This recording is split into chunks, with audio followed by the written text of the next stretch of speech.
취침 전 야식을 먹어야만 잠이 든다는 40대 남성입니다.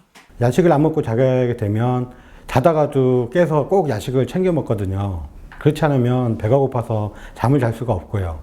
저녁 식사 이후 섭취하는 음식의 열량이 하루 총 섭취량의 25%를 넘고 자기 직전에 음식을 먹지 않으면 잠들기 어려운 경우 야식증후군으로 진단합니다.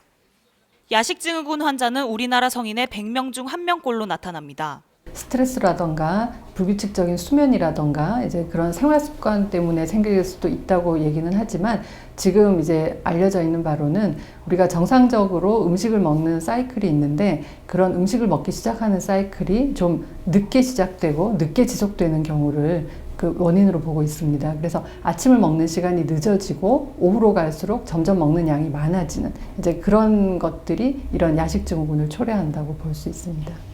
음식을 소화하는 데 걸리는 시간은 약 4시간.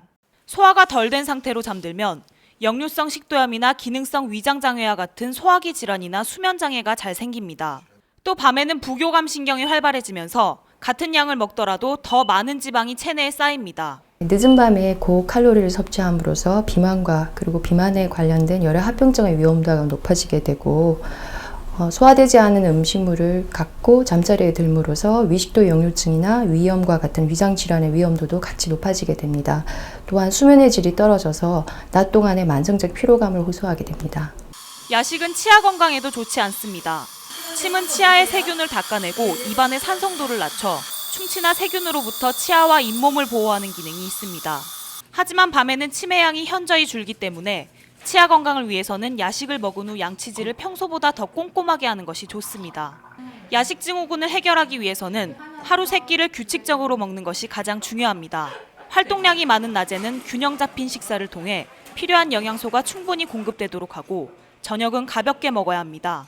본인이 어떤 식사 패턴을 가지고 있는지 한번 점검을 하는 것이 중요합니다. 그래서 식사 일기를 써서 내가 불필요하게 저녁 이후에 음식을 많이 먹지 않는지 한번 확인을 하는 게 좋고요. 그리고 가능하면은 밤에 늦게까지 깨 있으면 음식을 불필요하게 먹게 되기 때문에 아침에 일찍 일어나고 저녁에는 가능하면 빨리 잠자리에 들게끔 생활 습관을 조절하는 것이 좋고요. 스트레스 자체가 우리가 불필요하게 음식을 많이 먹게 하는 요인이 될 수 있기 때문에 평소에 스트레스 관리도 중요하다고 생각합니다.